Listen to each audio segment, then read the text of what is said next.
માનવ દેવ ઉત્તમ છે એટલા માટે કીધું ઓટાવડા વીરા વાટના વાટને ઘાટે કાંઈ વિલંબ ન કીજીએ 84 લાખ ખોળિયામાં માનવ દેવ ઉત્તમ છે. માનવ દેહ આપણને શા માટે મળ્યો છે? ઈશ્વરને પ્રાપ્ત કરવા માટે, પરમાત્માની પરખ કરવા માટે, પોતાના સ્વરૂપને જાણવા માટે કે હું કોણ છું, આ વિશ્વમાં હું ક્યાંથી આવ્યો છું, આ દેહ પડે પછી મારે ક્યાં જવાનું છે. અને આ જીવાત્મા માથે 84 નો ભાર છે. 84 માંથી છૂટવા માટે આવો માનવ દેહ મળ્યો છે મારા વાલા. એક પળ લાખની જાય છે. એટલે મહાપુરુષો ભજન કરવાની વાત કરે છે. તમારો જન્મ પદાર્થ જાય વાટે ને ઘાટે કઈ વિલંબ ન કરતા પોતાના નિજ સ્વરૂપને જાણી લેજો. એટલે ભારતી સાહેબે કીધું ઘડી પલ મનવા રામ ભજીલે પલ પલ તેરા જોગ જાવે, અલખ પુરુષની ઓળખ થાતા આવા ગમન ફેરા મટી જાવે.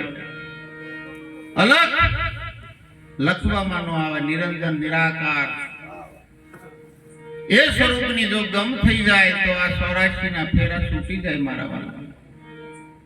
પાણી માટે આપણું જીવન પવિત્ર બનાવવું જોઈએ. જીવન ક્યારે પવિત્ર બને કે 5 પ્રતિજ્ઞાનું પાલન કરીએ ત્યારે ચોરી ન કરાય, દારૂ ન પીવાય, જુગાર ન રમાય, પરમાટી ન ખવાય, વિચાર ન કરાય. 5 પ્રતિજ્ઞાનું પાલન કરી તો આપણું જીવન પવિત્ર થાય ને જીવન પવિત્ર થાય તો જ ઈશ્વર ઓળખવાને લાયક બની મારા વાળા. મહાપુરુષો પોકારી પોકારીને કહે છે તમે દેખો દિલની માય, પરખો પણની માય, સર્જનહારો ક્યાં છુપાણો છે આ સૃષ્ટિની માય. જળમાં જોયું, થળમાં જોયું, જોયું પાણે પવનમાં, આકાશમાં નિરખીને જોયું તો નજરોમાં ન આવે દીનો નાથ. સર્જનહારો ક્યાં છુપાણો આ સૃષ્ટિની માય. પરમાત્માને આપણે ઘાટ વાળો ગોતી છે પણ પરમાત્મા અઘાટ છે. ગીતાજીમાં ભગવાને કીધું અર્જુન અણુ અણુમાં મારો વાસ છે, રજ બહાર પણ જગ્યા મારા વિના ખાલી નથી.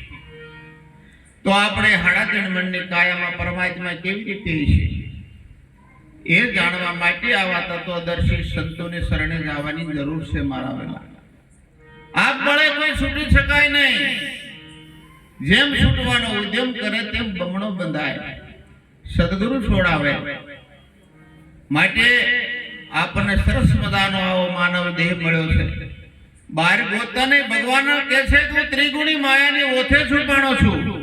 રજોગુણ, તમોગુણ ને સત્વગુણ ત્રિગુણી માયાના 3 પડદા હટે તો પરમાત્મા પ્રગટ દર્શન થાય. પરંતુ જ્યાં સુધી ત્રિગુણી માયાના 3 પડદા ન હટે ત્યાં સુધી પરમાત્માના દર્શન ન થાય.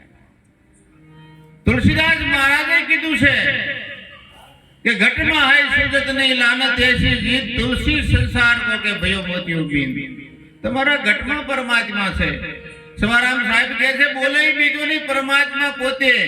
નર જ્ઞાની આંધળો કે આ ગોતે ગોતે પડ્યું છે ના ગોતે ને ગોતે શેટે શેટે ક્યાંથી સાહેબ બેઠે. કોઈ સુરતા સુગણ સમેટે તો ઘટમાં સાહેબ બેઠે. પરમાત્મા તમારા ઘટની અંદર બિરાજમાન છે. તમારાથી તલભાર પણ આગો નથી.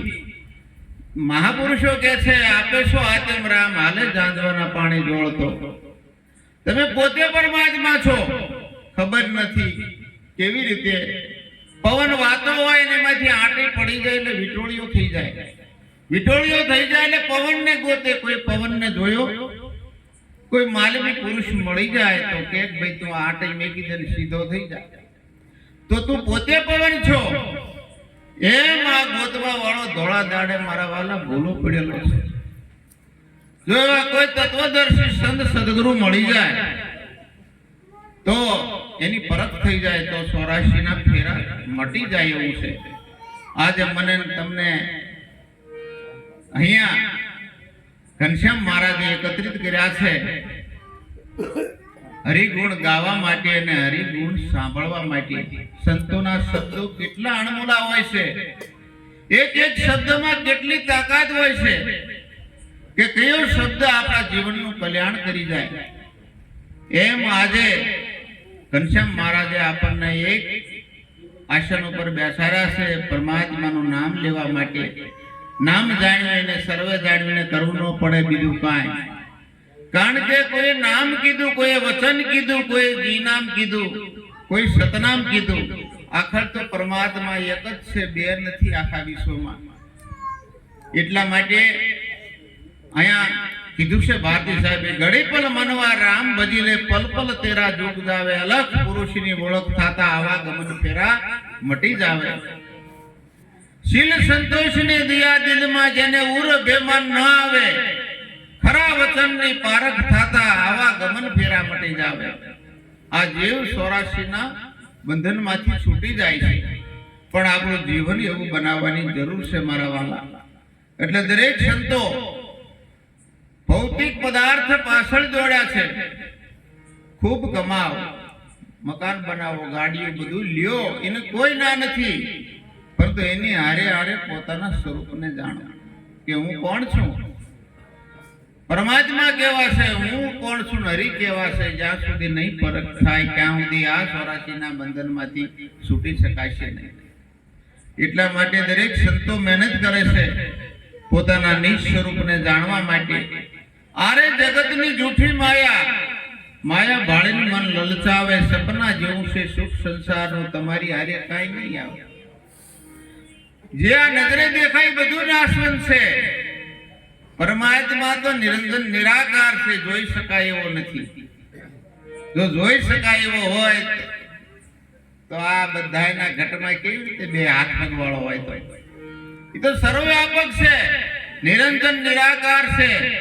જેવી રીતે માળાના મણકા 108 હોય અને દોરો એક હોય, એમ મારા તમારામાં બધાયમાં આત્મા એક જ છે.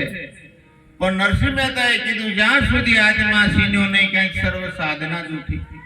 જપ કરો, તપ કરો, યજ્ઞ કરો, દાન કરો, વ્રત કરો, તીર્થ કરો, યાત્રા, એથી શું થયું? આ બધા પરવંશ છે પેટ ભરવા તણા. જ્યાં સુધી આત્મ રામ ઓળખ્યો નહીં ક્યાંક સર્વ સાધના જૂઠી. મીરાબાઈ કહે છે કે આત્માને ઓળખ્યા વિના 84 ના ફેરા નહીં મટે. રવિ સાહેબ કહે છે કે આપે શું આત્મ રામ હાલે જાંજવાના પાણી જોડતો. આપ પોતે આત્મા છો અને બીજે ગોતી છે. એટલા માટે જબરદાને કીધું છે કે આ જીવને ખરી ખબર ક્યારે પડે કે દેવ મારો આ દેહ દેવળમાં મળે. આ જગતના ભોળા છે માનવી દેવને ગોતે દેવળે દેવળે, જપ તપ વ્રત તીર્થ કરીને દેહને ગાળે હિમાળે. જીવને ખરી ખબર ક્યારે પડે કે દેવ મારો આ દેહ દેવળમાં મળે.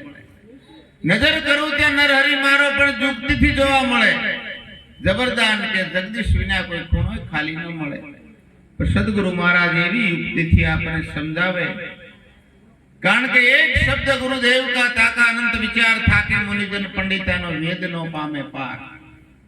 એક એક શબ્દ એવા ગુરુ મહારાજના હોય છે કે આપણા જીવનનું કલ્યાણ કરી જાય એવા હોય છે. એટલે આવો તક વારંવાર મળતી નથી. એક ઘડી કેવો આપણે ભાવ હોવો જોઈએ પરમાત્માને પામવા માટે. દેહ છૂટી જાય પણ પરમાત્માને પામીને જપીશ એવો ભાવ હોય. એવું ગોરખે કીધું છે, એવો કોઈ રે બતાવો અમને જોગીડો રે.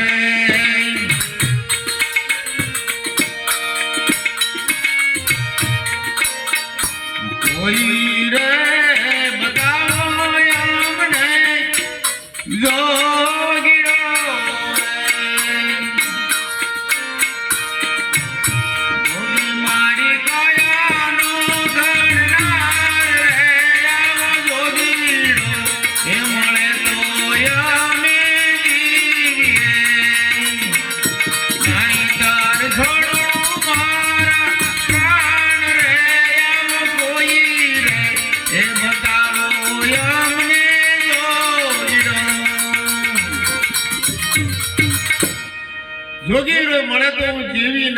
છોડી દઉં મારા પ્રાણ. માછલી જેમ પાણીની બહાર નાખો તડફડિયા મારે, એમ પોતાના સ્વરૂપને જાણ્યા વિના આ જીવાત્મા તડફડિયા મારે, તઈ આ આત્માની ઓળખ થાય છે. એટલો ભાવ પ્રગટ હોવો જોઈએ. ભાવ ને પ્રેમની ભક્તિ છે. એટલે આવો સરસ મજાનો માનવ અવતાર મળ્યો છે. વારંવાર મળવાનો નથી. એક એક પળ લાખની જાય છે. મહાપુરુષો કહે છે કાલ કરતા આજ ને આજ કરતા અબ. આ જ્ઞાન જાણી અને ભવસાગર પાર ઉતરી જવાની જરૂર છે. નિરાજ બાપાએ કીધું છે કે હમ હે જોગી અલખનાદી પાર બ્રહ્મ से पारा, नाम रूप गुण नहीं हमारा कबू नहीं धरो अवतारा, हमसे ब्रह्म ब्रह्म से माया माया से सब संसारा, इस विध हम है सभी में बीज वृक्ष पे विस्तारा, तरण गुण के हम है त्यागी पाप पुण्य से न्यारा, तुरिया चेता सब जग बीता पूर्ण मतवारा, निरात नाम के अभेषक स्वामी बुझत कोई बुझन हारा. કોઈ કોઈ મહાપુરુષો પરમાત્માને પામી અને ભવસાગર પાર ઉતરી જાય છે. એમ આજનો આ અવસર, અણમોલો અવસર, ઘનશ્યામ મહારાજને આંગણે સૌને પોતાના સ્વરૂપનું જ્ઞાન થાય અને મોક્ષના માર્ગે વળે એવી સદગુરુને પ્રાર્થના કરીએ. બોલો સદગુરુ મહારાજની.